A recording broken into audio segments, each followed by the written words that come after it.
Sí. Ahora sí, está un poco atrasado esto. Bueno, listo.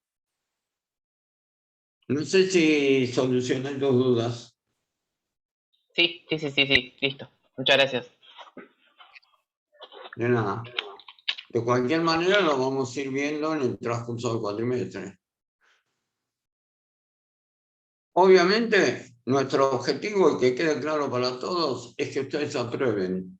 Pero el aprobar significa que ustedes tienen que poner de vuestra parte un esfuerzo interesante con un ingreso al campus bastante limitado, con gente que no ingresa al campus hace tiempo, pero sigue la materia. El otro día éramos 51, incluido el, el hablante, el discente. 50 personas sobre 85 u 86, no me acuerdo, que se presentaron al examen. Así no funciona esto, pero lamentablemente desde que tenemos este tema, el cuarto cuatrimestre virtual, yo la verdad que ojalá vuelva al presencial el cuatrimestre que viene. Hay gente que no quiere, tenemos de todo. Toda la vida funciona igual, ahora la gente, claro, ustedes son nuevos. Ustedes el primer año cursaron presencial, el segundo y el tercero lo cursaron, ¿cómo es? El segundo y tercer año lo cursaron virtual. ¿Qué va a hacer? Bueno, a ver, somos 41. No sé, lo que tengo que decir es muy largo. Son 47 diapositivas que las vamos a dividir entre hoy y mañana. Estamos terminando la parte teórica. El lunes vimos cierre del proceso contable, que se pudo grabar en una parte nada más por un problema técnico. Inclusive puede darse el caso, porque ya me pasó varias veces, que se corte la comunicación porque tengo problemas con internet, donde estoy ahora. Entonces, el tema es este. Cuando se corta internet, no es que yo dejé la reunión, entonces ¿cómo se llama? El mecanismo sigue funcionando. Entonces hay que esperar. El otro día fueron 2 minutos que yo ya le estaba escribiendo a los ayudantes: avísenle a los chicos que me quedé sin internet, qué sé yo. No tengo opciones cuando esto es un Zoom pago y bueno, nada. A ver, 42, vamos agregando.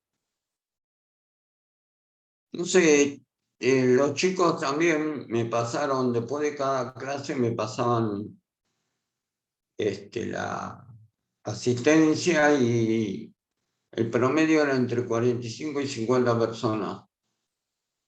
Yo sé que las clases se graban, pero no estoy seguro que la gente las escuche. Y Profe, con respecto a la actividad ¿puedo del decirte algo con campus, lo respecto a dije el eso? lunes, perdón. ¿Puedo decir algo con respecto a eso? Sobre las grabaciones.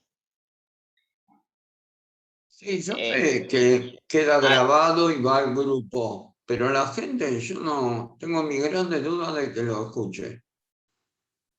Yo subo el material, nadie pregunta nada antes de la clase y así se complica. Bueno, vamos a alargar porque somos 42 igual que antes. Bien, primer punto. El tema de hoy. ¿Qué pasó acá? Esto. Voy a tener que achicar esto. Esto es modelos contables y ajuste por inflación. En el libro hay un capítulo 16 que habla solamente de los activos no monetarios. Bueno, el otro día una alumna, Florencia Martínez García, me consultó si para la teoría del segundo parcial había que analizar solamente 4 capítulos. Efectivamente, a pesar de que sean 4 capítulos, son muy consistentes, con lo cual tienen mucho para ver. Las preguntas van a estar referidas sobre todo lo que tenga que ver con pasivos diversos, que incluye básicamente sueldos y jornales e impuestos, que son 2 temas no menores, sobre todo el tema de impuestos, patrimonio neto y después presentación de la información. Cómo se cierra un proceso contable, que es el capítulo 17, que el autor de alguna manera lo encara diferente a como lo hice yo en mi exposición del lunes, y la presentación de estados contables, que pusimos como muestra el balance del Consejo del 2020. Ustedes lo pueden volver a ver. Yo, por el tamaño que tiene, no lo subí al campus, porque la memoria tiene como 70 páginas, pero pueden entrar en el Consejo. A ver, tengo un chat. ¿Las RT también van a entrar en el parcial teórico? No, Ezequiel, no. No van a entrar en el parcial teórico, porque son tan extensas, tan, ¿cómo decirlo? Ahora las voy a explicar un poco cuál es su estructura, la de la CRT, que es una estructura bastante particular. Citan muchos puntos. Tenés el punto 4, apartado B, y dentro de eso tenés el 3.1, y así. Les va a servir a ustedes las 2 RT que vamos a ver, que son la RT6 y la RT16, que ustedes la pueden googlear sin problema. Yo las voy a subir igual. A ver. No sé, ¿va a entrar en algún capítulo de contabilidad con inflación? No, contabilidad con inflación está puesto en el cronograma como sugerencia. Es adicional, Ustedes ¿no? lo pueden buscar en la biblioteca, ahora es presencial, como para reforzar conocimientos. De cualquier manera, yo me tomo el trabajo de dar 4 clases seguidas. Vamos a ver teoría y práctica, y creo que, si no me equivoco, el 17, a ver.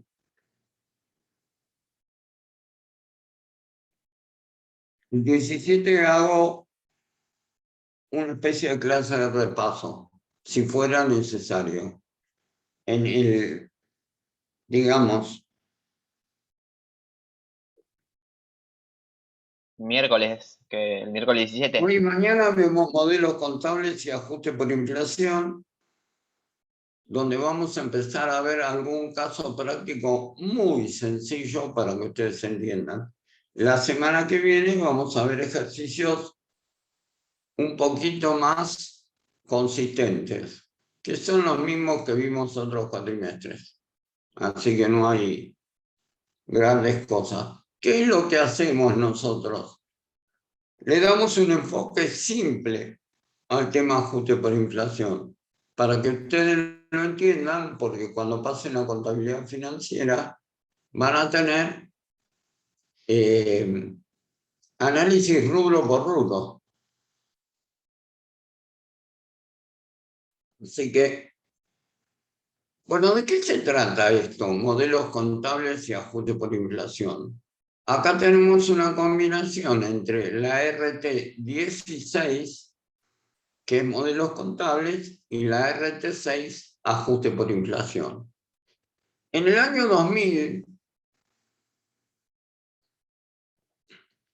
se hizo una gran reforma a las normas contables profesionales y se editaron una cantidad de resoluciones que fueron 4, la RT 16, 17, 18 y 19. La RT 16 hablaba de qué es un modelo contable, o sea, ¿qué quiere decir modelo contable? ¿A dónde vamos? ¿A qué apuntamos con la presentación de la información contable? Como dije el lunes, hasta ahora, lo único que hicimos fue acumular registraciones. ¿Están de acuerdo conmigo? No hicimos otra cosa. Nos dedicamos a captar hechos económicos medibles objetivamente en base a documentación respaldatoria y terminamos con un balance de sumas y saldos. Como explicaba yo en la clase del lunes, ese balance de sumas y saldos tiene que ser revisado, porque por más que nosotros nos manejemos con el mejor sistema contable, porque hoy, lo dije también el lunes, no hay gente que lleve la contabilidad a mano. Hay sistemas muy económicos que en la calle se llaman enlatados. ¿Por qué enlatados? Porque ya están hechos y vos no lo podés modificar. Lo que le tenés que hacer es cargar un plan de cuentas que sea flexible y empezás a cargar registraciones. En la clase del lunes mencionamos todos los inconvenientes que se pueden plantear al momento de hacer esas registraciones. Básicamente con obtención de la información y temporalidad de las registraciones. ¿Esto qué quiere decir?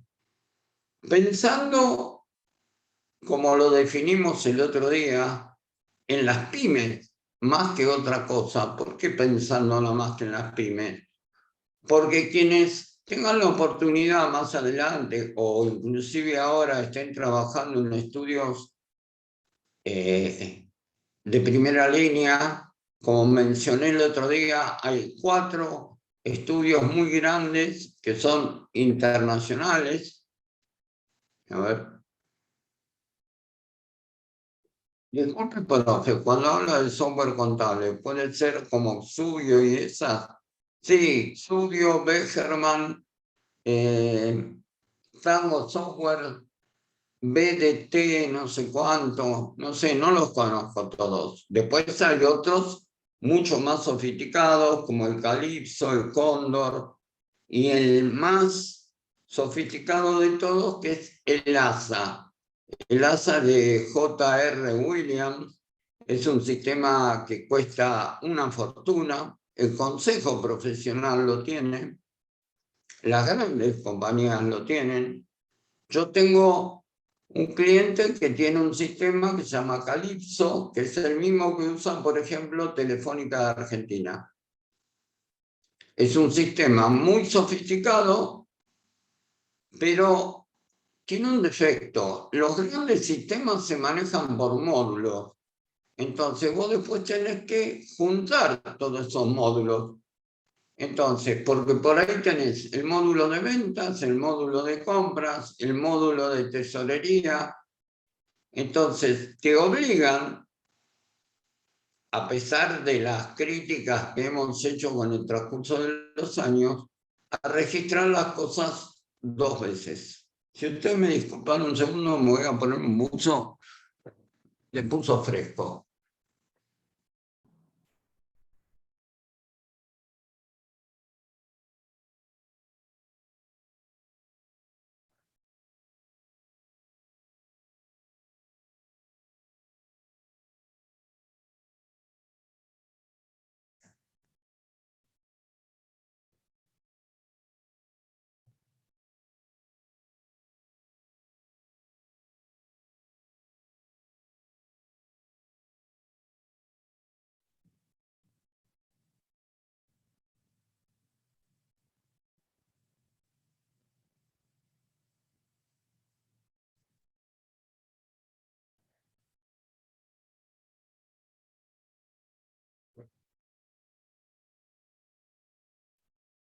Bueno, acá estoy de vuelta. A pesar de que la temperatura va a subir, estando encerrado y sentado,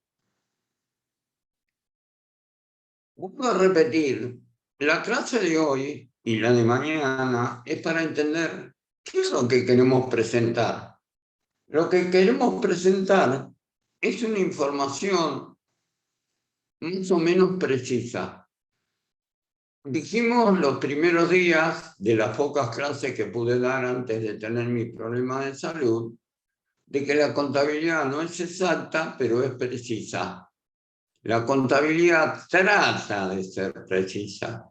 Cuanto más grande es el ente, más difícil se convierte el tema de poder tener información precisa.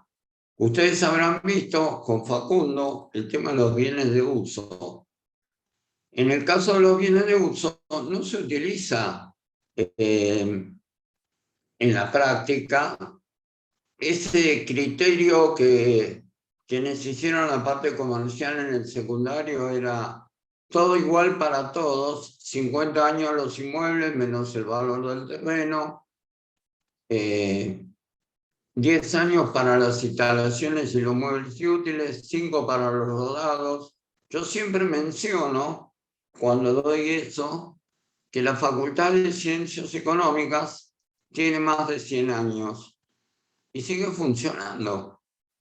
Lo que se le han hecho al edificio, del edificio nuevo ni hablar, pero al edificio viejo se le han hecho mejoras. Ustedes, cuando vieron el tema, analizaron la diferencia entre una mejora, una reparación y un gasto de mantenimiento. Entonces, todo eso en conjunto nos lleva a buscar lo que se llama modelo contable. RT16, que yo les sugerí que la buscaran, la voy a subir después que termine la clase. ¿En qué consiste esto? Resolución técnica 16, sancionada el 8 de diciembre del 2000. Trata sobre el marco conceptual de las normas contables profesionales. Y acá dice distintas a las referidas en la RT26, porque esta resolución, la 26, habla de empresas que cotizan en bolsa y bancos que aplican normas internacionales de información financiera. ¿Qué son estas normas internacionales de información financiera? ¿Alguien me lo puede explicar?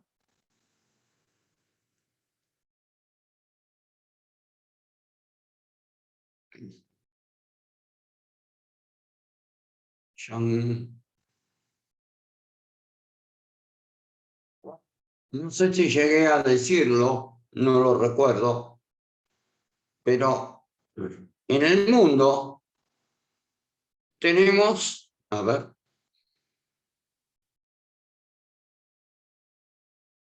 las que se aplican internacionalmente. Está correcto, Ezequiel, a pesar de que sea una reiteración del título. En el mundo tenemos 3 grandes grupos de normas contables. Una, la más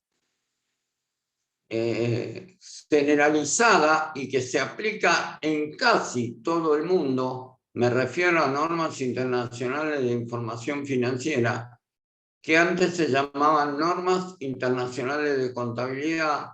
Por eso, no tanto en esta materia, sino en la que viene, en contabilidad financiera, van a escuchar hablar de las NIC, NIC, normas internacionales de contabilidad, cuyo nombre se cambió. El Consejo adopta las normas internacionales de información financiera. Sí, Kevin. No es el Consejo. Sí, bueno, perdón. Ahora vamos a hablar un poco de las normas, cómo se hacen y todo eso. Quiero terminar con el panorama global. Siempre se habla de globalización. Tenemos un organismo rector que se llama el IASB, que es, de alguna manera, en una traducción al castellano, es, digamos, las normas internacionales de contabilidad. El IASB tiene sede en Londres y es el que dicta las normas internacionales de información financiera. En cambio, en Estados Unidos de Norteamérica, los muchachos se manejan con la US GAAP, normas propias que tienen, digamos, vigencia clara dentro de Estados Unidos. Y después tenemos nuestras normas criollas, las normas emanadas de la Federación Argentina de Consejos Profesionales, que está compuesta esa federación, lo dije al principio, por 24 consejos profesionales. Hay uno, el de Tucumán, que es colegio de graduados que hace la vez de consejo profesional. O sea, vos desde Jujuy hasta Tierra del Fuego tenés consejos profesionales. ¿Qué pasa con las normas? La Federación Argentina de Consejos Profesionales propone proyectos de normas y los somete a periodos de consulta. Los periodos de consulta pueden ir, dependiendo de la importancia de la norma, entre 3 y 6 meses. Una vez agotado, en eso pueden intervenir y hacer observaciones todos los consejos profesionales, las entidades educativas, las universidades, inclusive los profesionales independientes o los estudios que agrupan a profesionales. Recordemos que yo mencioné el lunes que había 4 grandes estudios, que son los más conocidos, que son Price Waterhouse, Deloitte, Ernst & Young y KPMG. Son los 4 estudios más grandes que hay en el mundo. Antes eran 6, pero distintos avatares en el mundo lo juntaron. Por ejemplo, Price estaba dividido y había otro estudio que se llamaba Cooper y Lybrand, y se unió a Price, por eso las siglas son PwC. Después había un estudio internacional que se llamaba Arthur Andersen, que cayó por un problema enorme, hará unos 20 años, por un tema con una petrolera que se llamaba Enron, que terminó siendo una estafa con la complicidad del estudio y tuvo que disolverse. Así que no tiene nada que ver con Andersen Consulting, que está en la otra cuadra de la facultad, en la vereda de enfrente, que es otra cosa. Entonces, ¿qué pasa con esto de las normas? Hay normas internacionales de información financiera. ¿Qué sirve esto? Sirve para la emisión de estados contables en forma coherente para aquellas empresas, para aquellas compañías que tengan sede en el exterior y operen, por ejemplo, en la Argentina. Las grandes compañías, las automotrices, las principales automotrices son del extranjero. Las grandes marcas, Coca-Cola, McDonald's, bueno, no se ve. Cantidad de empresas tienen sede en la Argentina, pero dependen de una casa matriz. Entonces, ¿qué pasaba? Hasta que se adoptaron, de acuerdo a la Renta 26, las normas internacionales de información financiera. Cuando vos terminabas un balance de la sucursal de Coca-Cola en Argentina, tenías que terminar poniendo 2 o 3 renglones al final del estado de resultados, por ejemplo, en donde terminabas ajustando los criterios de evaluación que se usaban en la Argentina con los que se usaban internacionalmente, las normas internacionales de contabilidad. Entonces, durante mucho tiempo, también de alguna manera auspiciado por los grandes estudios y con un razonamiento muy lógico, dijeron, chicos, para una cantidad de compañías que de acuerdo a las estadísticas que vimos el otro día, son el 5% del universo de empresas que se manejan en nuestro país. El resto son pymes en distintas categorías. Fíjense el PowerPoint del otro día y van a ver que tenemos pequeñas empresas, tenemos pymes medianas, grandes. Eso dependerá del monto de facturación de acuerdo a los cuadros que nosotros presentamos. Entonces, nosotros, como dependemos del IASB, aplicamos para empresas que cotizan en bolsa y bancos las normas internacionales de información financiera. Ahora, en breve, se van a aplicar para compañías de seguros que sean extranjeras, obviamente. Y una aclaración que es importante, que las normas internacionales de información financiera pueden ser aplicadas por todas las empresas en forma optativa. Para las que están mencionadas acá, las que cotizan en bolsa y los bancos, es obligatorio. Ahora bien, para la ferretería de Don Manolo, ¿sí?, en Córdoba al 2200, no creo que le haga falta aplicar las normas internacionales de información financiera. Inclusive, Don Manolo no debe llevar ni contabilidad. Debe manejarse al estilo español. Las facturas en un bolsillo y la plata en el otro, ¿no? Entonces, hecho este prolegómeno bastante extenso,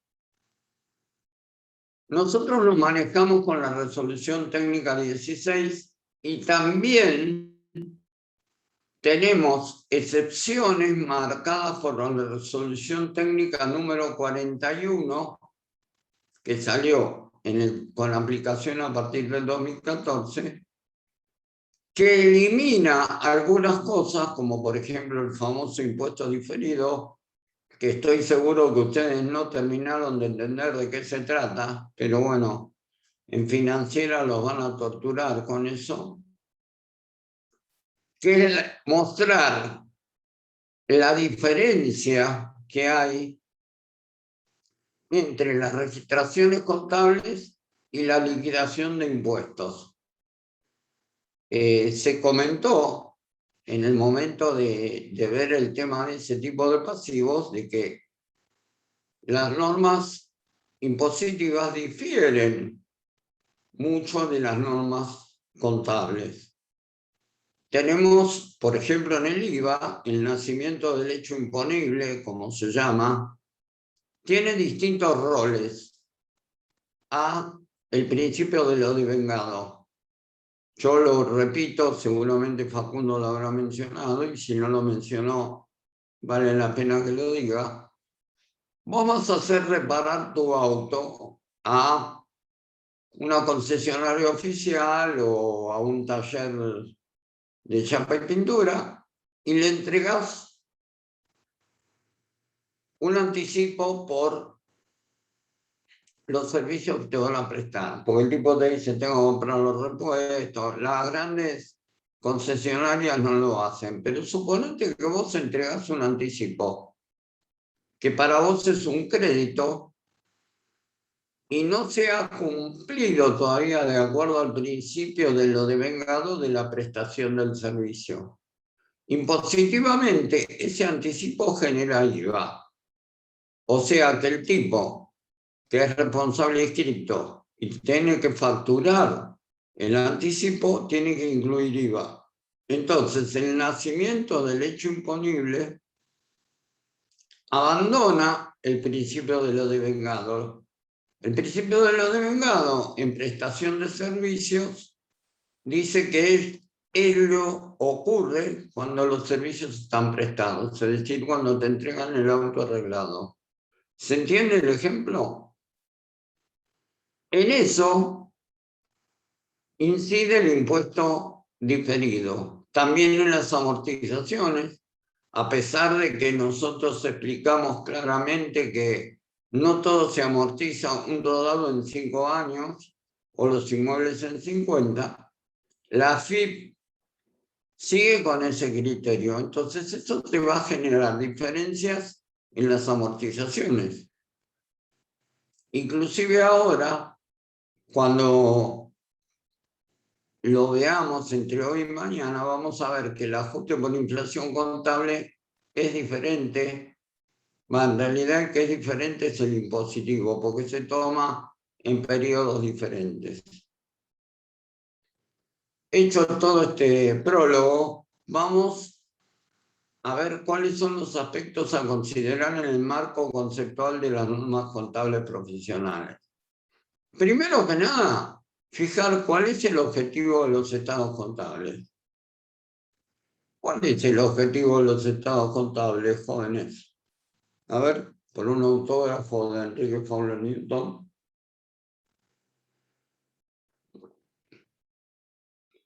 Mirá Y si les obtener la digo con un información libro sobre el blanco. ente, ¿no? En ¿Perdón, cuestión. Kevin?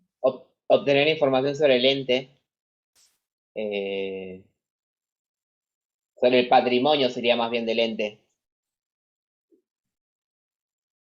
A Claro, ver, como dice Ezequiel, el progreso del ente.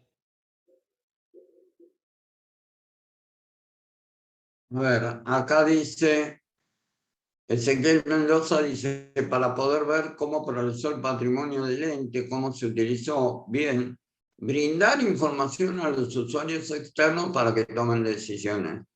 Yo le agregaría, Bianca, a los internos también. Acá Florencia dice, presentar la información del ente para que la usen diferentes usuarios usando un criterio común. Exactamente. El objetivo en los estados contables es brindar información para la toma de decisiones. Lautaro, informar sobre la situación patrimonial de la empresa y la capacidad de extinguir sus obligaciones.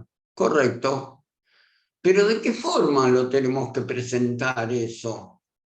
Lo vamos a ver porque lo que tenemos que ver es qué tipo de modelo contable queremos.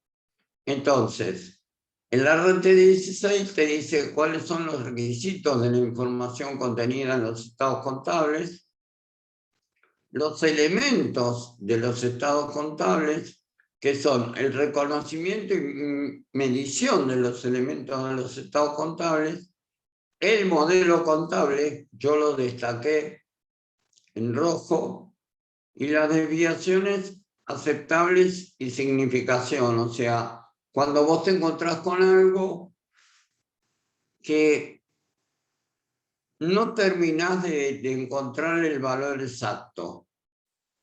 Inclusive esto lo comprende a las contingencias. Vamos a lo que es nuestro modelo contable de acuerdo a la RT16. ¿Quedó claro lo que dije antes?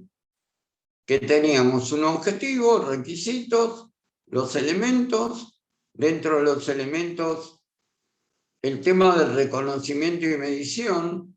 Ustedes saben que tenemos distintas opciones para medir algo, ahora lo vamos a ver, activo, pasivo, el modelo contable y las desviaciones. Esto es lo que dice la RT16 y sobre cada uno de estos puntos hay un desarrollo. Para el que quiera profundizar, puede verla, yo después la subo, o lo buscan, la googlean, sale al toque. Vamos a lo que estaba destacado en rojo, que es el modelo contable. Dentro del marco conceptual de la contabilidad, el modelo contable se compone básicamente de tres cosas. El punto A te dice la unidad de medida. ¿Qué es la unidad de medida?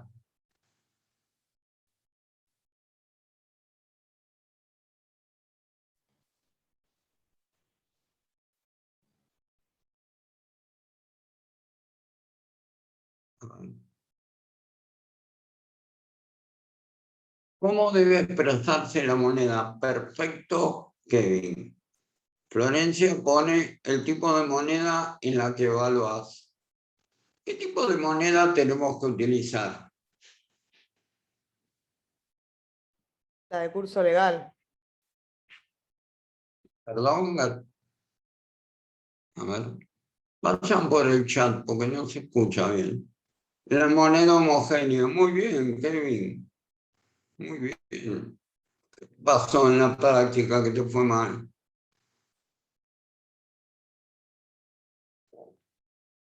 Ni yo sé, profe. Bueno, Ni yo sé. moneda de curso legal. A ver, Malena, la moneda de curso legal es moneda histórica. Hoy, como lo dije en la clase anterior, más que nunca, y vamos a ver distintos porcentajes que los vimos el otro día cuando se hablaba de la RT41, en los últimos 5 o 6 años se ha dado algo que antes uno no conocía, por lo menos la gente joven. Nosotros, la gente un poquito más grande que ustedes, hemos conocido cada momento que no te puedo explicar, en donde cambiaban los valores. Yo tengo una diapositiva que va a venir un poquito más adelante, donde les voy a mostrar todas las monedas que tuvo la Argentina desde que empezó a emitir pesos en 1840 y pico, una cosa por el estilo. Emitir moneda, ¿no? Entonces, la unidad de medida tiene que ser la unidad de medida homogénea. Es decir, que vos, al cierre del ejercicio, tenés que presentar la información con valores al cierre del ejercicio.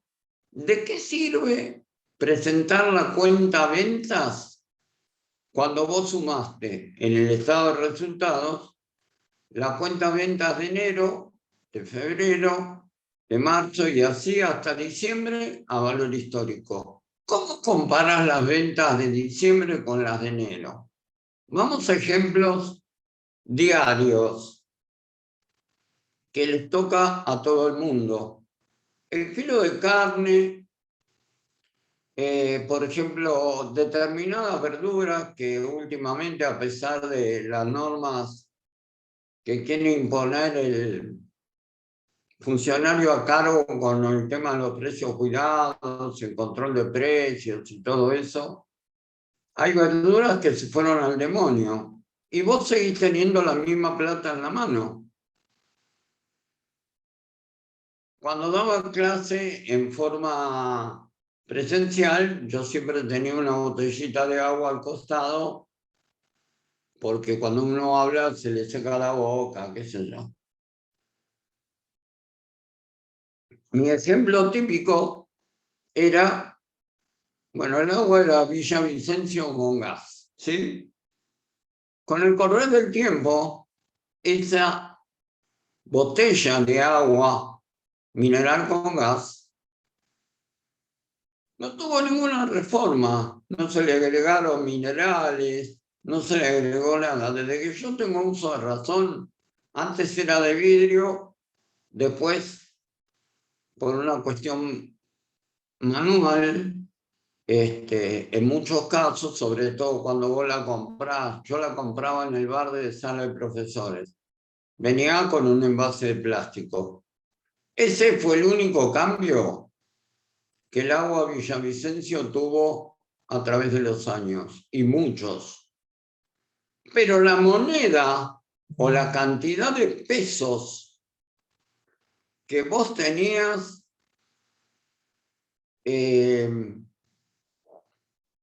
para comprar eso es muy diferente a la que vos tuviste en un momento y la que tenés ahora. O sea, tenés que usar más moneda. Discúlpenme un segundo, que tengo que contestar algo.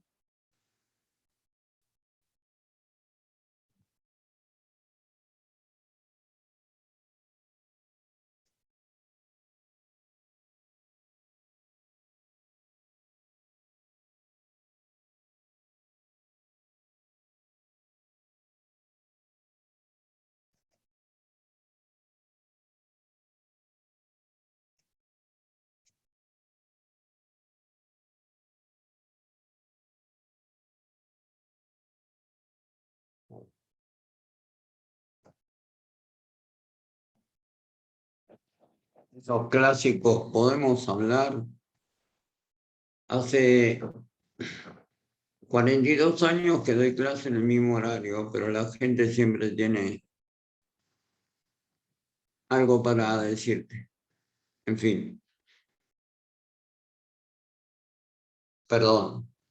Entonces, la unidad de medida queda establecido y queda claro con los ejemplos que dimos y la cantidad de casos que podríamos mencionar, el valor de los rodados, que también están influenciados por el tema de la moneda extranjera, bueno, un montón de cosas que generan que para que la información sea confiable y se pueda utilizar, tiene que ser presentada en moneda homogénea. Lo que tenemos que ver nosotros es cómo logramos una moneda homogénea. El punto B dice los criterios de medición contable. Obviamente, yo arranco con las registraciones contables que son a costo histórico. Entonces, si me pongo en... Perdón un segundo.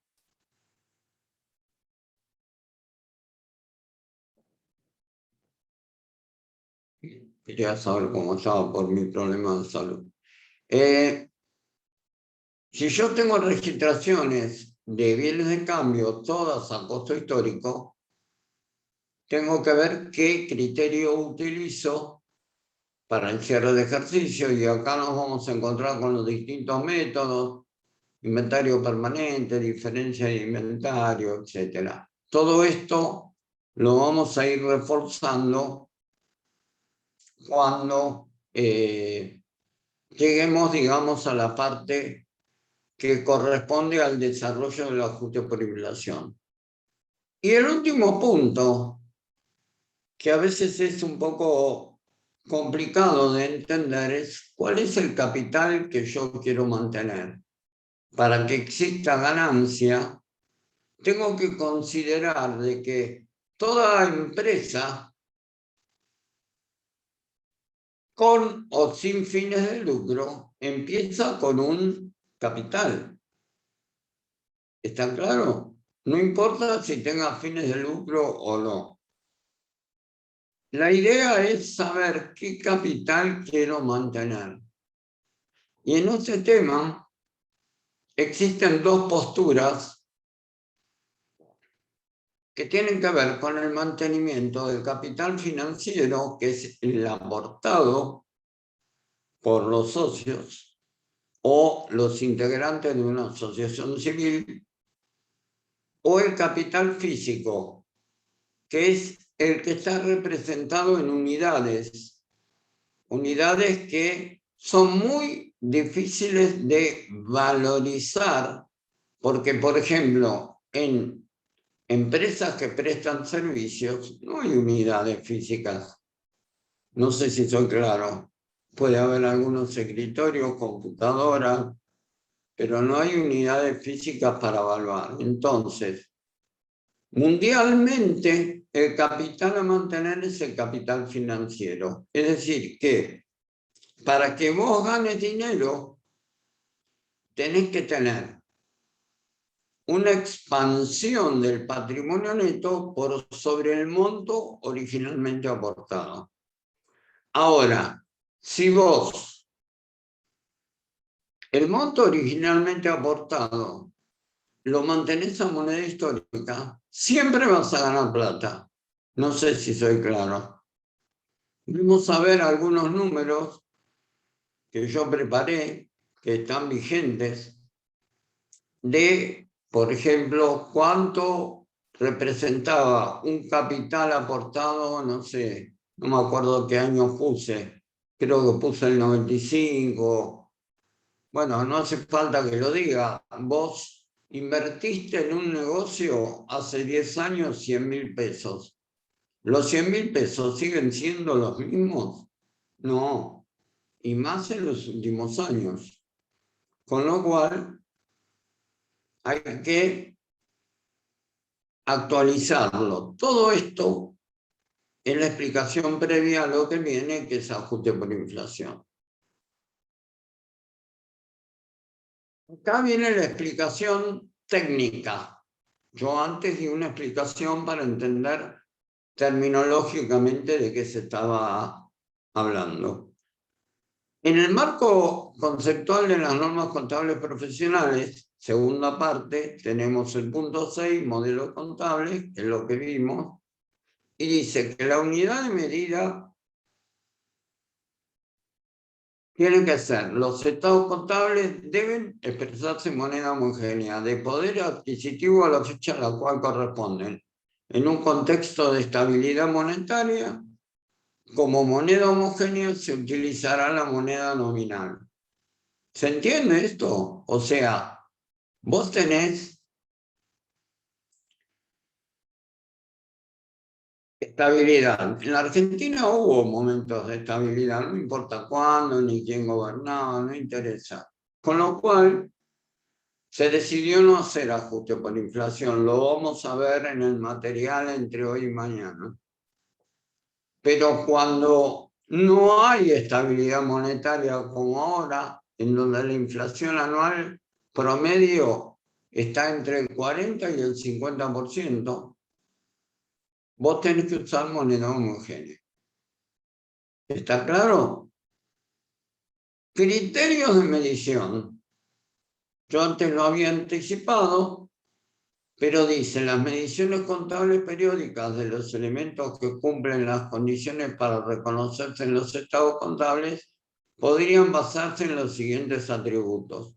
En el caso de los activos, a su costo histórico, a su costo de reposición, a su valor neto de realización, a su valor razonable, el importe descontado del flujo neto de fondos a percibir, que esto se utiliza solamente en determinados rubros, como pueden ser los créditos, y el porcentaje de participación sobre las mediciones contables de bienes o del patrimonio. Esto es lo que ustedes conocieron cuando vieron inversiones, lo que se llamaba valor patrimonial proporcional. Entonces, estas son las opciones. Pero no quiere decir que, por ejemplo, el costo histórico sea el costo que yo voy a utilizar para presentar la información contable. Todo esto que estuvimos viendo tiene un pero. Y vamos a verlo en distintos ejemplos. De a poco vamos a ir tratando de entender cada uno de estos casos. ¿Sí? De los pasivos, el importe original, su costo de cancelación, el importe descontado, el flujo de fondos a desembolsar, o sea, el valor actual, que es el valor que vos tenés del préstamo descontada una tasa de interés que vos podés considerar razonable. Y el porcentaje de participación sobre los pasivos que vos tenés en otra empresa.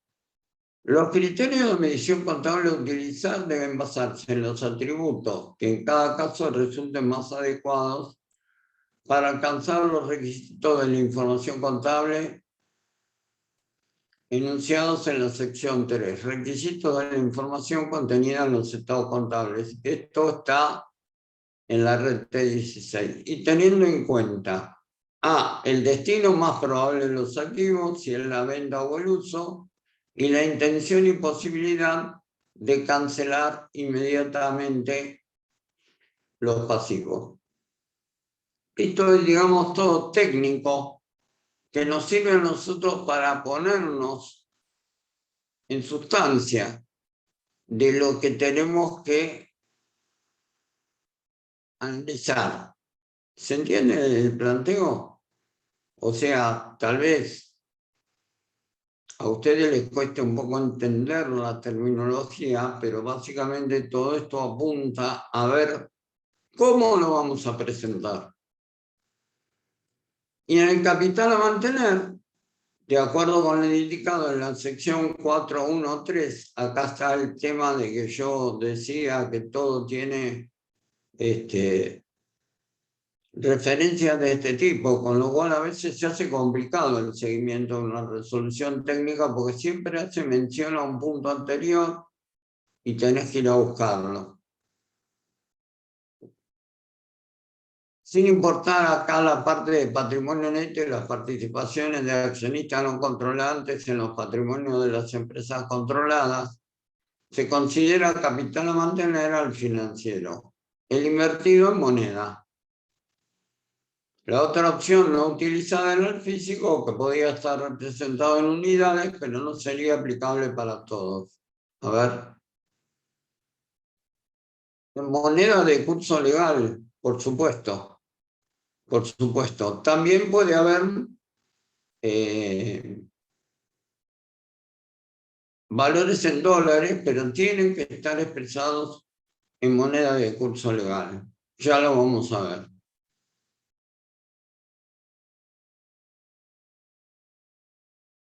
Entonces, acá está, digamos, la normativa de lo que yo expliqué antes para que se entendiera terminológicamente. ¿Cuál es el concepto tradicional de la inflación? El concepto tradicional de la inflación es un aumento en el nivel general de precios que implica una disminución del poder adquisitivo de la moneda. Es decir, cuando el nivel general de precios sube, cada unidad monetaria permite comprar menos bienes y servicios. El efecto de la inflación no se distribuye uniformemente en la economía. ¿Qué quiere decir esto? Que no todo aumenta de la misma manera. Si ustedes ven los diarios o escuchan los noticieros o lo ven en la calle, no hace falta que estén súper informados, se darán cuenta de que hay cosas que suben. A ver, ejemplos. El viaje en subte o en colectivo tiene los aumentos que determina el Estado. ¿Está claro? El aumento de las naftas es el que decide la compañía que aumenta las naftas y que después es generalmente la que pica en punta es YPF, porque es una empresa del Estado. O sea que el Estado acá también mete la cuchara. Y después lo querés comparar con el tema de la tarjeta SUBE, con el costo de los servicios que vos podés utilizar con esa tarjeta, y te vas a dar cuenta que no es lo mismo. Imagínate si empiezo a mencionar el kilo de carne, el valor de determinadas verduras que estuve leyendo el otro día. Yo no estoy digamos, no soy un investigador de mercado, yo me dedico a otra cosa, pero lo sufro cuando voy al supermercado y cada vez gasto más comprando lo mismo. Hoy llenar un carrito de supermercado con distintas cosas sin tomar en cuenta las bebidas alcohólicas que son caras, te cuesta muchísimo. A ver, en moneda de curso legal, sí, Kevin, tenés razón, todos sufrimos este problema. El libro de Fowler Newton cada cuatrimestre cuesta distinto. Entonces a mí cuando empieza el cuatrimestre me dice, ¿cuánto vale el libro de Fowler Newton? Y si yo no estuve averiguando, a veces digo el precio del cuatrimestre pasado y me miran con una cara, 4.000 está, caramba tanga. Bueno, a mí me lo regala Enrique, pero en su momento, para juntar el costo, cuando salió la primera edición de contabilidad básica, vamos por la sexta, no era un precio de locos, pero hoy la gente que trabaja y aún la que no lo hace, tiene que invertir 4.000 pesos para comprar un libro original, ¿no? Por eso pululan alrededor de la facultad los PDF en las librerías y todo eso, que obviamente está prohibido por ley, es decir, que el que lo compra está infringiendo la ley, mucho menos de que lo publica, pero bueno, por razones de necesidad, la gente accede a eso. Cuando empezamos las clases, mucha gente me preguntaba, no, mirá, yo tengo la quinta edición, yo tengo la cuarta, y yo le dije, guarda, porque las preguntas de la teoría pueden ser distintas. Entonces, hasta acá entendimos el concepto tradicional de la inflación. ¿Quedó claro? Sí, profe. Sí, profe. Es tener menos dinero para comprar lo mismo. Así de simple, independientemente de todos estos términos sofisticados y tan detallados. Lo que tenemos que empezar a analizar ahora es cómo manejar este tema. Porque nos vamos a encontrar que dentro del estado de situación patrimonial no todo es igual. Y ahora vamos a ver a qué me refiero. Para los que nunca aplicaron ajuste por inflación, que son ustedes, salvo los recursantes, que no importa quiénes sean, tenemos lo siguiente. El objetivo del ajuste por inflación es tratar de homogeneizar las partidas contenidas en los estados contables, al expresar las mismas en moneda de un mismo poder adquisitivo, y lograr de esa forma un mayor acercamiento a la realidad económica en la determinación del resultado.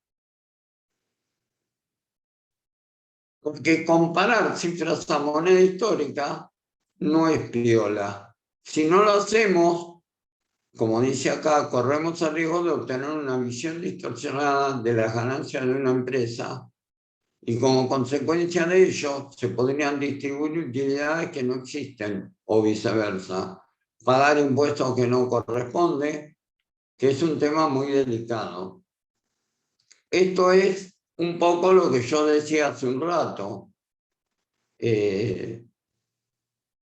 4 socios aportaron para una sociedad o eventualmente para una entidad sin fines de lucro hace 10 años 100.000 pesos, y todo incremento patrimonial desde aquella época hasta hoy no necesariamente tiene que ser ganancia. ¿Por qué? Porque hay que ajustar el capital. Y ahora veremos, con ejemplos y todo eso, ¿cómo lo hacemos? ¿No? Así que queda claro de qué se trata el ajuste por inflación. Extrae la moneda de cierre, los valores. Por eso también, estimados, es muy importante que la emisión de los estados contables sea lo más rápida posible, porque vos, como mencionaba el otro día, tenés un balance al 30 de junio, ¿sí? Y presentás la información en agosto. ¿Qué tenés de desvío? La inflación de julio.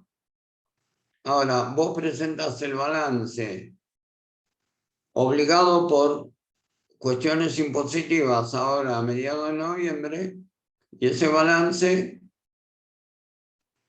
ya es viejo por la inflación. Estamos teniendo índice de inflación del 3,5 mensual acumulativo. O sea que en noviembre las cifras que vos presentaste en junio ya tienen un deterioro cercano a un número que puede estar entre el 12 y el 15%.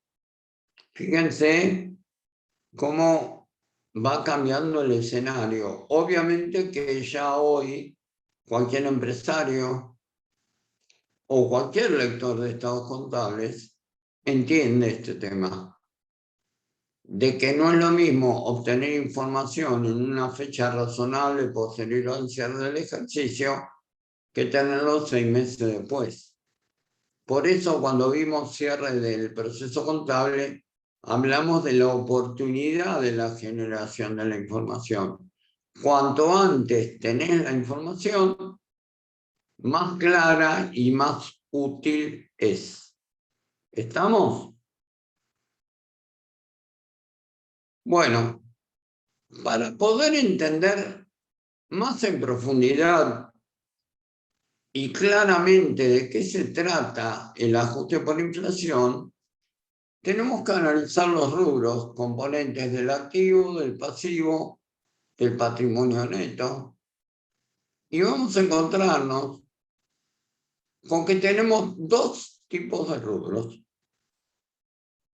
Los rubros monetarios, que son aquellos que siempre se encuentran expresados en moneda de poder adquisitivo del momento, ejemplo, caja y bancos, cuentas por cobrar y pagar. La tenencia de este tipo de bienes genera pérdida o ganancia por exposición a la inflación. ¿Qué significa? Si vos tenés más cuentas a cobrar que a pagar, con el transcurso del tiempo estás perdiendo dinero. Porque tener créditos hacia terceros y tener deudas hacia proveedores, si vos tenés más activo que pasivo, el activo se está deteriorando. Ahora, si vos tenés más pasivo que activo, vos estás ganando con la inflación. ¿Se entiende el planteo? Si vos te endeudás en pesos a moneda nominal, cuando le decís a tu proveedor o te pones de acuerdo en que le pagas a 30 y 60 y 90 días, que siempre el proveedor le mete un poquito de mayor valor a los precios, tengamos en cuenta eso, que no es lo mismo, y lo vieron cuando vieron descuentos financieros y descuentos comerciales, ¿no? No es lo mismo pagar al contado que pagar financiado. Entonces, también tenemos que analizar los rubros no monetarios, que son aquellos que están expresados en moneda de poder adquisitivo correspondiente al momento de su incorporación al patrimonio del ente.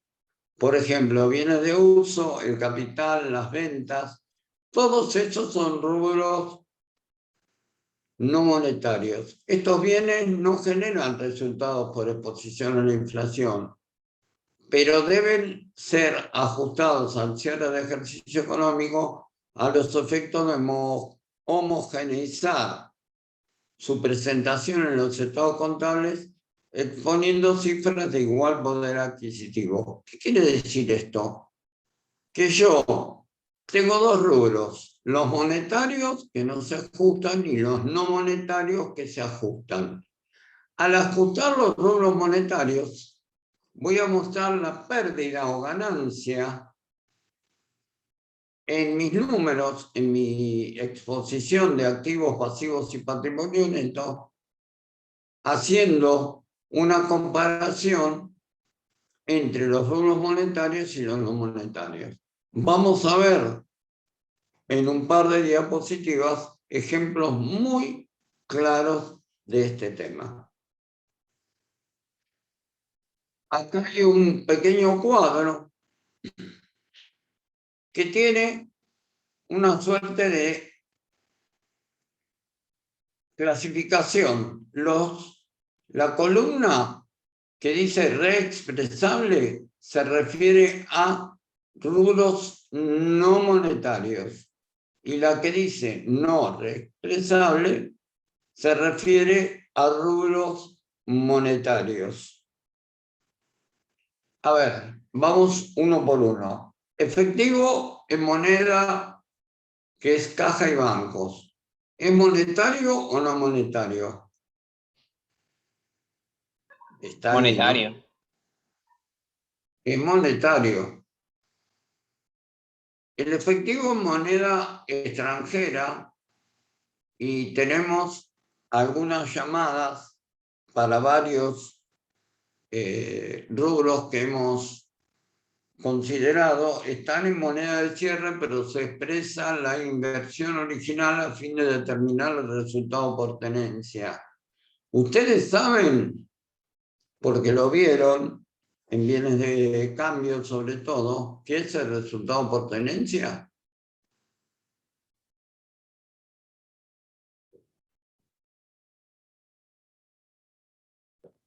¿Qué es el resultado por tenencia?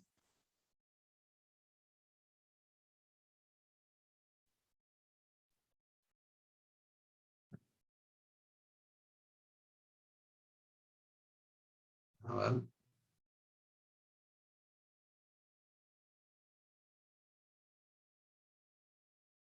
Resultado por el cambio de precio de un bien con respecto a que cuando un bien aumenta su valor con el paso del tiempo mientras nosotros lo tenemos en nuestro poder.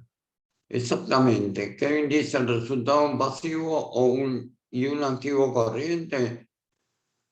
Puede ser corriente o no corriente. Acá dice Malena, resultados que surgen de los cambios de valor de un bien. Vos, vamos al ejemplo de los bienes de cambio. Tenés mercadería en la estantería, ahí, esperando para ser vendida. Vos la compraste a 100 y por efectos de los cambios en el mercado de esa mercadería, hoy reponer esa mercadería vale 120 pesos. ¿Qué son esos 20 pesos de diferencia entre el valor histórico y el valor actual de la mercadería? Estamos hablando de un bien específico. Es un resultado por tenencia. Ahora, si la inflación del periodo fue el 15%, ¿cuál es el resultado neto por tenencia?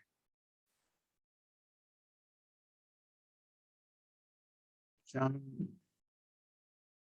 una cuenta matemática.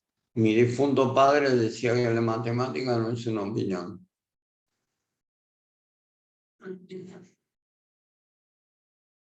Repito el ejemplo. Costo histórico de la mercadería en la estantería, 100 pesos. Valor de reposición hoy, 120. Inflación del periodo en el que se hace la medición es del 15%. ¿Cuál es el valor del resultado por tenencia depurado? exactamente 5 pesos positivos. ¿Por qué?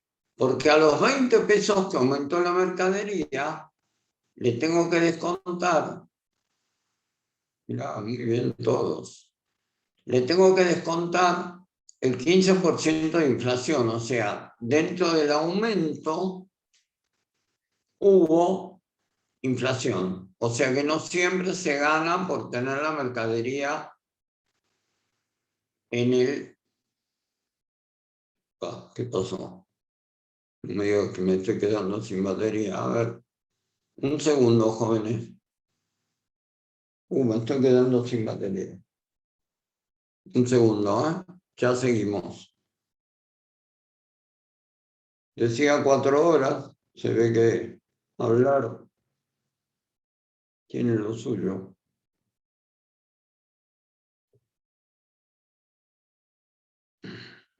Son momentos.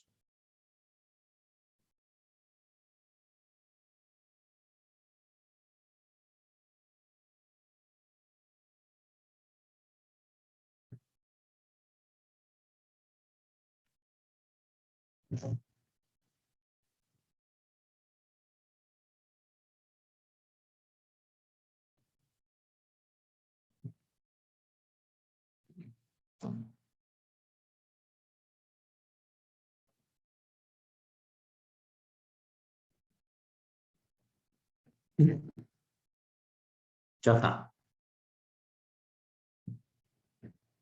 ¡Oh! ¡Qué cosa! Bueno, compartir pantalla. Oh, no me digas que tengo que empezar de nuevo. A ver.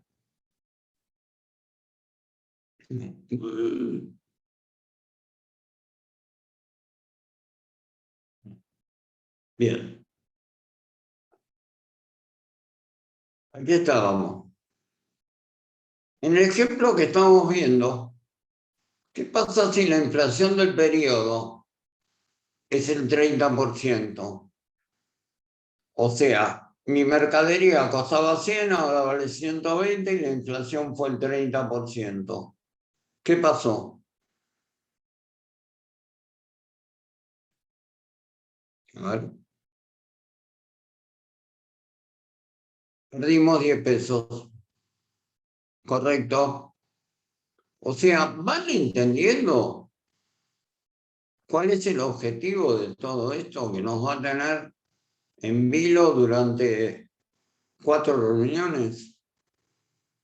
Es la manera de transformar la información histórica en moneda homogénea que sea de alguna manera entendible para todo el mundo. O sea, que básicamente lo que hace es reflejar la realidad. Entonces, siguiendo con los ejemplos, créditos en moneda sin ajuste y sin interés es monetario. Los créditos en moneda, a ver, perdón, ¿utilizamos valor de inflación ficticio para el examen? Sí, sí. Sencillos y nada, que el 10%, ya vamos a ver casos, Kevin, no te preocupes, que inclusive lo que tomemos en el examen va a ser un reflejo, un espejo, diría, de lo que vimos en la práctica. La práctica la vamos a ver la semana que viene, lunes y miércoles. ¿Bien? Así que quédense tranquilos. Perdón, otra consulta. Listo, no de nada, Kevin. Bueno, seguimos.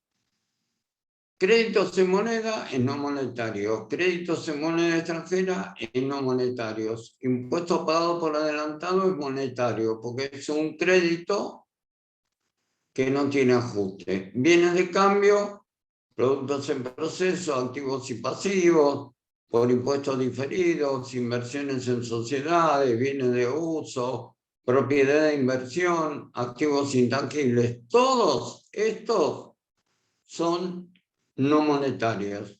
Pasivos en moneda, sin ajuste ni interés, son monetarios. Con ajuste, no monetarios. Pasivos en moneda extranjera, no monetarios. Anticipo de cliente, monetario. Previsión por contingencia, se tiene que ajustar, es no monetaria. Cuentas de patrimonio son todas no monetarias. Cuentas de resultado, todas son no monetarias. ¿Está claro? Alguna vez en algunos casos que vemos, cambiamos lo vamos a subir un cuadro como este, pero cambiado. Y ustedes tienen que poner acá al lado que está bien y que está mal. Ya lo vamos a preparar. Bueno, vamos a ver ejemplos. Como dijo Kevin, ejemplos ficticios, ¿no? Fíjense lo que tenemos como estructura de balance. No importa el año, el X7 y el X8.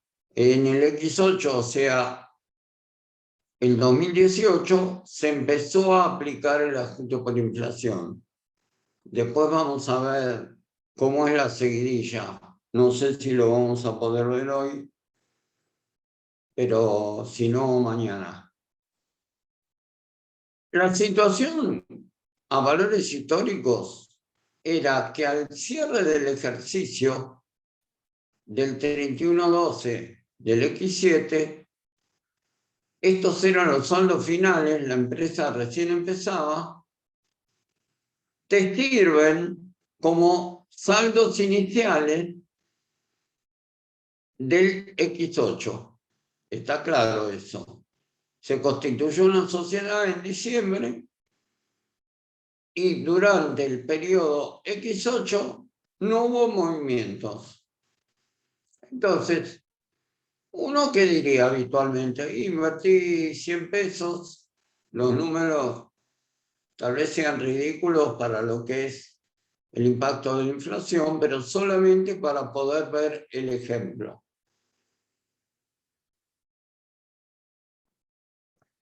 La inflación del año X8 fue del 50%. El 50% representa un coeficiente de ajuste del 1,5. ¿Por qué? El coeficiente se forma comparando el índice de inflación, que ahora se usa el índice de precios internos al consumidor, de diciembre del X8 comparado con diciembre del X7 te da 1,5. O sea, dividís X8 por X7 te da 1,5. O sea, el 50% de inflación. ¿Se entendió? Después cuando veamos RT6 dice cómo es el tema. Entonces, ¿cómo nos quedaría el balance si no hubo movimientos al cierre del X8? Porque tenemos que ajustarlo por inflación. Entonces, la caja queda igual, 100 pesos. ¿Por qué? Porque es un rubro monetario. Las acciones en circulación, de acuerdo al cuadro de la transparencia anterior, acá, eran no monetarias. Entonces, hay que ajustarla. Pero acá tenemos un tema técnico y legal, que es el siguiente. En el contrato social o estatuto de constitución, como ustedes lo quieran llamar, generalmente el artículo 4 de los estatutos, porque son más o menos todos iguales, dice cuál es el capital. Si vos haces un ajuste por inflación y resulta que el capital pasa de 100 a 150 pesos, todas las veces, o sea, todos los años que vos hagas ajuste por inflación, tenés que modificar el contrato social, el artículo 4. Como eso tiene un costo importante, lo que se hace es, y así lo dijo la resolución técnica número 6, se crea en su momento, imagínense la RT6 es del año 84, se crea una cuenta que se llama ajuste de capital. Así no tenés que gastar plata en ajustar y cambiar el artículo 4.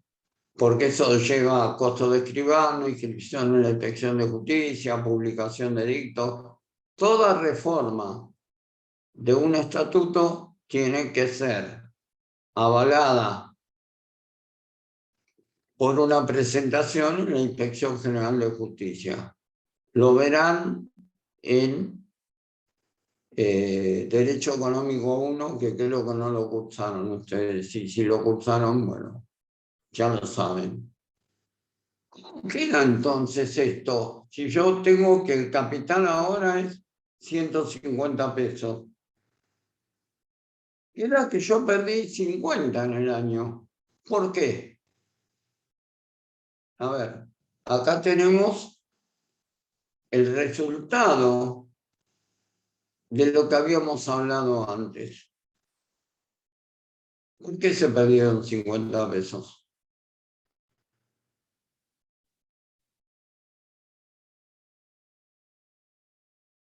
Leo comentarios.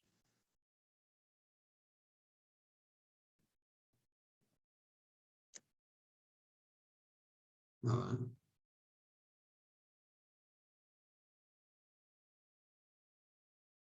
Es la inflación que hubo en el año, pero ¿dónde impactó la inflación?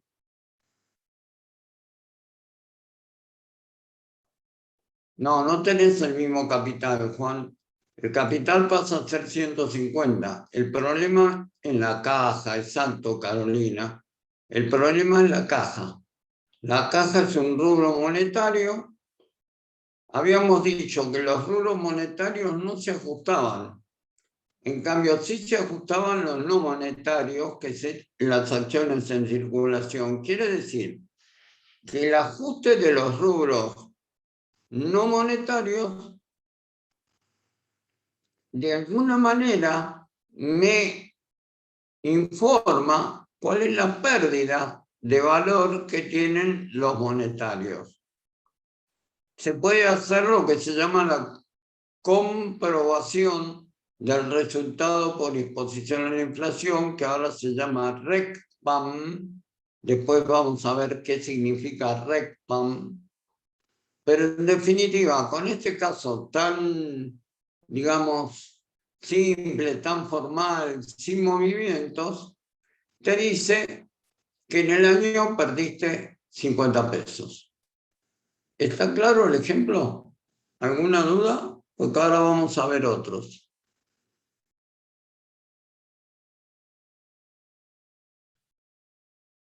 No, profe. Bueno, otro ejemplo. Otra composición del activo. Tengo bienes de cambio por 100 pesos y acciones en circulación por 100 pesos. Ambos son rubros no monetarios. El mismo ejemplo. Cierre del X7, que es el inicial del X8, no hubo ventas.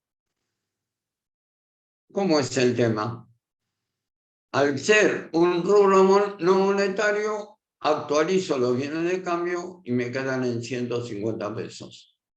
Las acciones en circulación se ajustan, pero no puedo cambiar el monto de acciones en circulación, entonces incorporo la cuenta de capital por 50 pesos. Diferencia, 0. ¿Qué cambio hubo con respecto a lo anterior?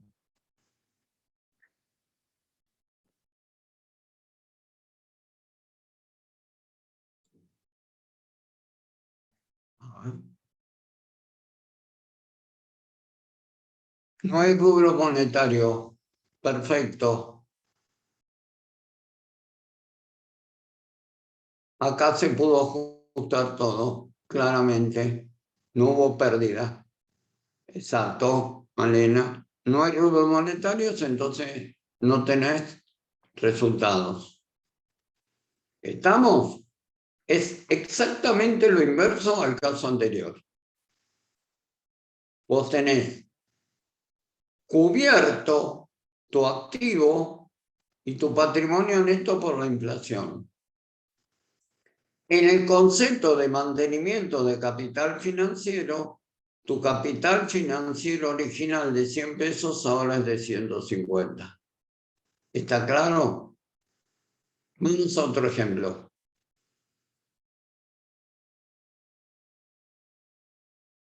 Ahora le metimos, considerando el costo de reposición de los bienes de cambio.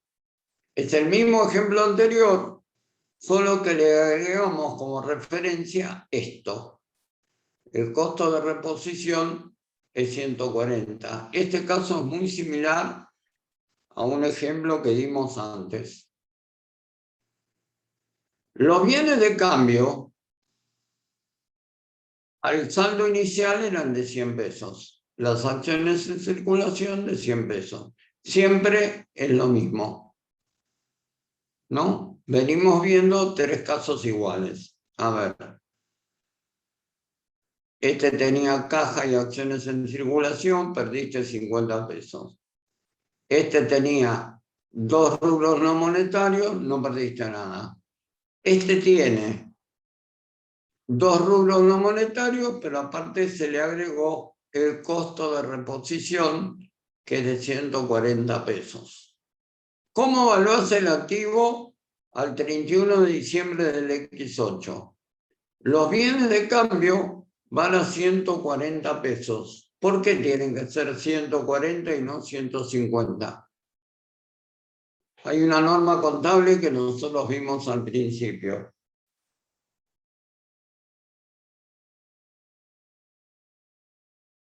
¿Se acuerdan del concepto de valor real?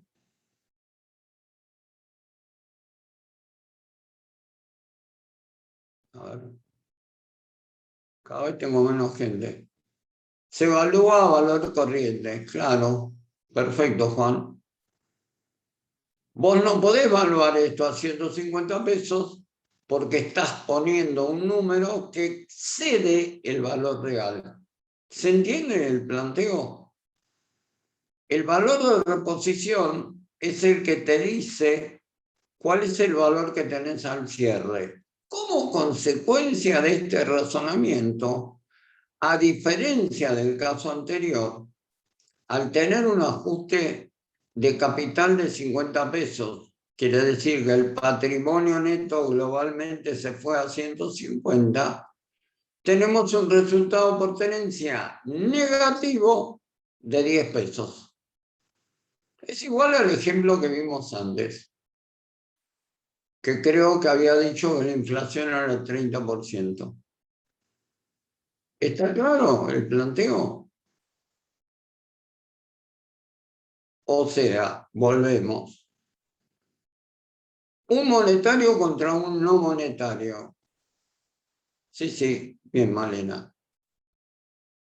Un monetario contra un no monetario, pérdida. Dos no monetarios en activo y patrimonio neto, nada. En este caso tenemos dos no monetarios, pero tenemos como referencia el costo de reposición. Siempre tenemos que usar el costo de reposición. ¿Está claro? Lo vamos a ver en ejemplos más detallados, porque tenemos que ver cómo se manejan las cosas cuando hay cambios. Vos vendés mercadería, comprás mercadería que no era la del inicio, bueno, temas. Ahora, seguidamente, Vamos a ver algunos ejemplos. A ver, perdón. Normalmente el costo de reposición viene como dato, sí. En los exámenes, obviamente, que sí, sí, siempre. Y si no, cada uno tiene que inventar uno. Sería un problema. Ustedes, como en el primer parcial, van a ver modelos de parcial. Nosotros tomamos lo que damos. Eso queda meridianamente claro. Lo habrán comprobado ustedes. El que tuvo mala nota fue porque tal vez no pudo interpretar claramente los casos prácticos. Acá no estamos echando culpas. La contabilidad, como lo dije yo al principio, es razonamiento puro.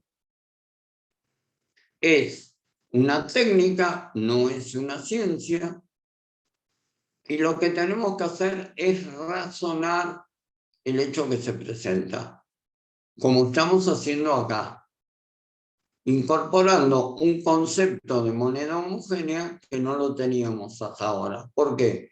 Porque todas las registraciones que hacíamos, excepto al constituir el costo de la mercadería vendida por diferencia de inventario, que se tomaba el costo de reposición en algunos casos, no habíamos visto variaciones en los valores históricos. ¿Está claro? Entonces, vamos a ver ejemplos de composición de rubros monetarios y no monetarios. Comparación, como dije recién, entre rubros monetarios y no monetarios. Tenemos todo esto. Tenemos caja y banco por 10.000. Tenemos créditos, que también es monetario, por 300.000. Bienes de cambio no monetario por 600.000. Bienes de uso por 1.000.000 de pesos. Quiere decir que tenemos un total de activos de 1.910.000 pesos. En donde los monetarios suman 310.000, que son estos dos. Y los no monetarios, el 84% de los bienes, son estos dos. ¿Qué quiere decir frente a la inflación? Esto.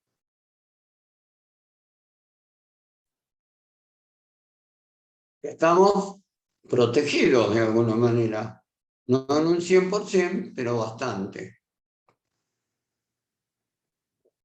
Por ejemplo, en los pasivos, deudas comerciales que monetario, 50. Deudas fiscales, 100. Tenemos un pasivo de 150. El patrimonio neto, porque esto tiene que ver con el caso anterior, con la diapositiva anterior, es de 1.760.000. Entonces tenés un 8% de rubros monetarios y un 92% de rubros no monetarios. A ver, fíjense cómo era esto. Monetarios representaban el 16%, no monetarios el 84%. En cambio, pasivo y patrimonio neto, tenés 150 de monetarios y 1.760.000 de no monetarios. ¿Qué pasa en este escenario? ¿La empresa está ganando o perdiendo frente a la inflación? A ver.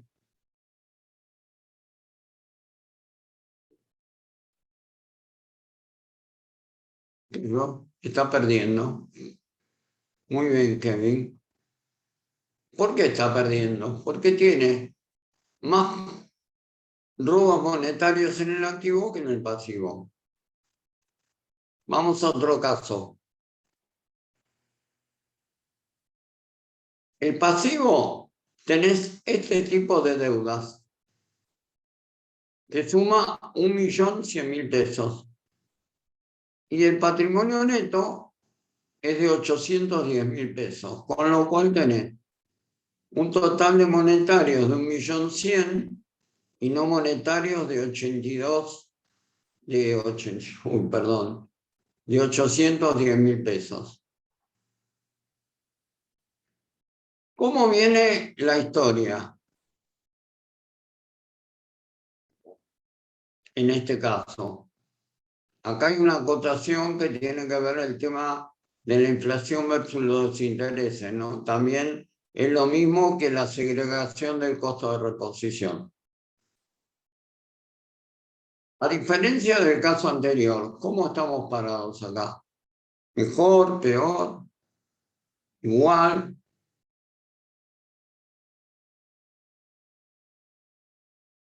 Escucho opiniones, leo opiniones más que escucharlas.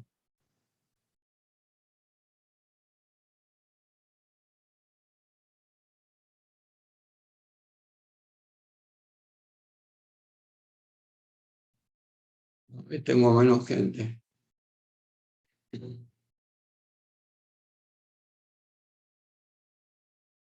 A ver.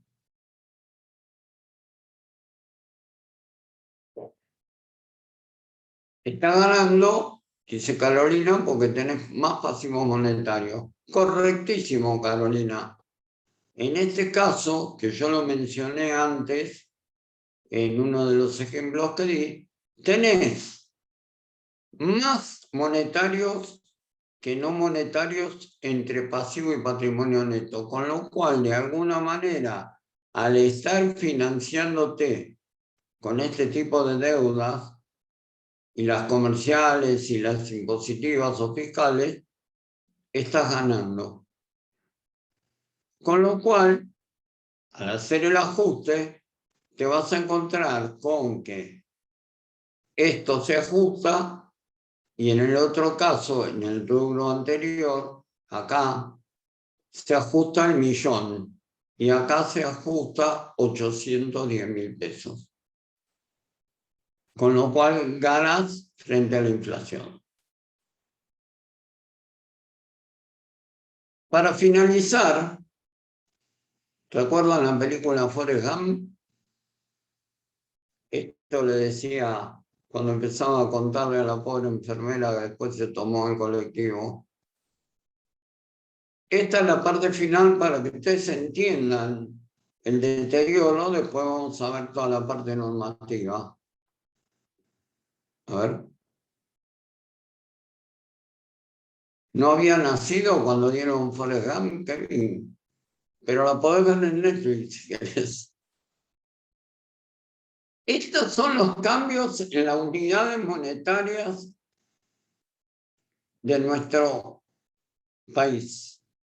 El primer cambio monetario se dio casi después de 100 años. ¿Cuándo?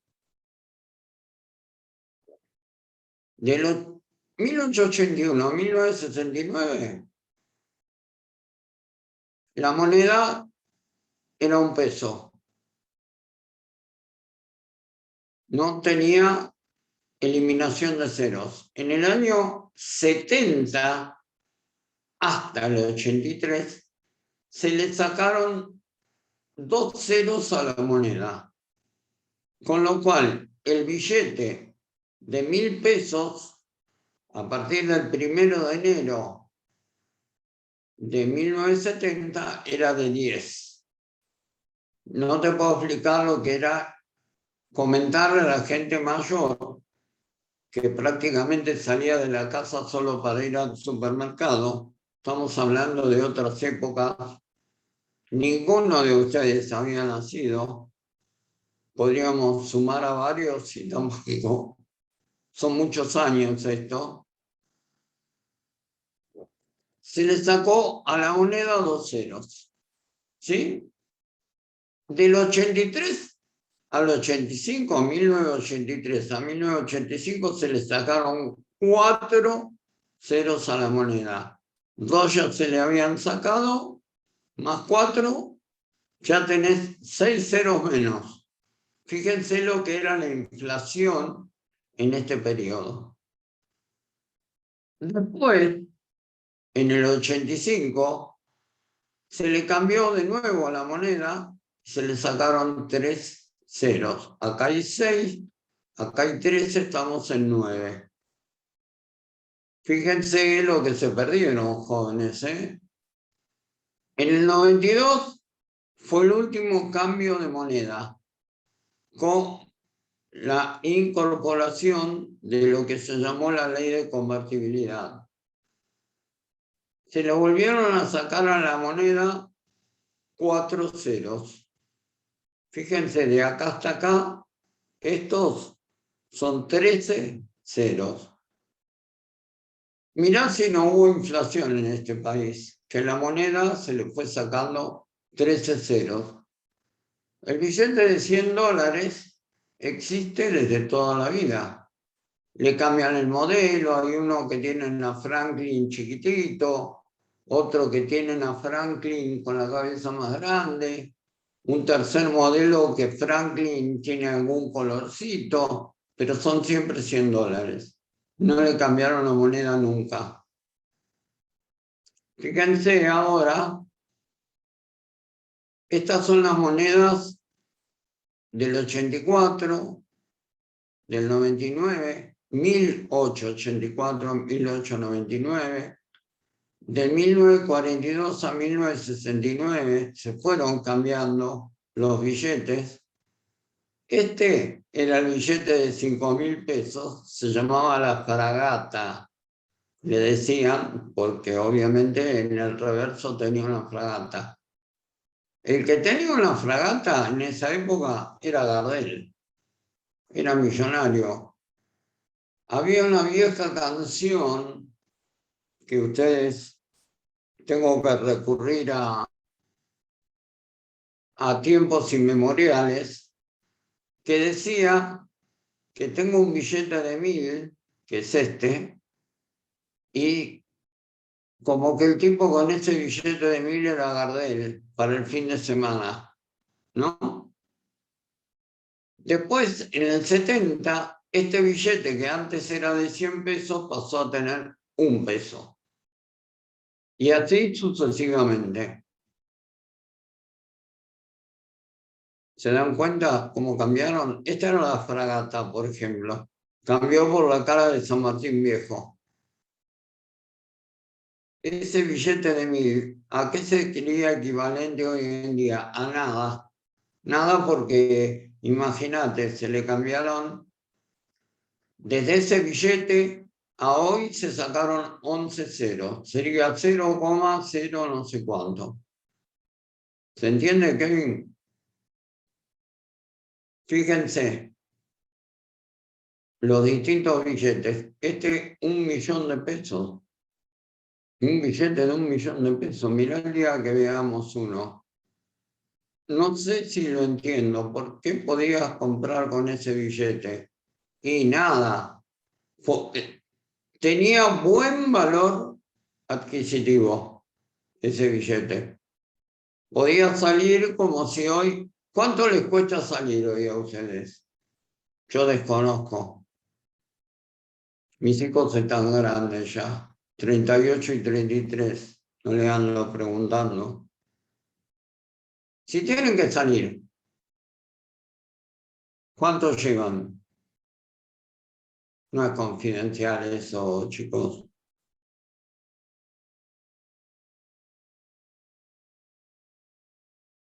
2, 3.000 pesos, guápala. Bien, el billete de 1.000 de aquella época es el billete de acá, o sea, con 11 ceros menos. ¿Te das cuenta la diferencia ahora? Ese billete de 1.000 hoy no serviría para nada. No sé, para ponerlo abajo de la pata de una mesa, para que... Yo tengo billetes, me quedaron. Yo tenía billetes guardados y monedas. Tengo una colección de monedas. La otra vez me la quisieron comprar. Bueno, seguimos. Acá aparecieron otros. El máximo, antes teníamos 1.000.000, ahora tenemos 10.000, porque le sacaron 4 ceros. Empezaron a ponerle, aparecieron nuevos personajes, Alberdi, Belgrano. Esto en el plano austral, cuando estaban los radicales.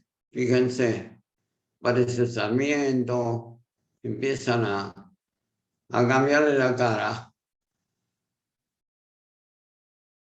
Y en el 92 aparecieron, por ahora nos quedaron estos 3, ya no existen más. Este creo que fue el año pasado, ¿no? Que dejó de existir.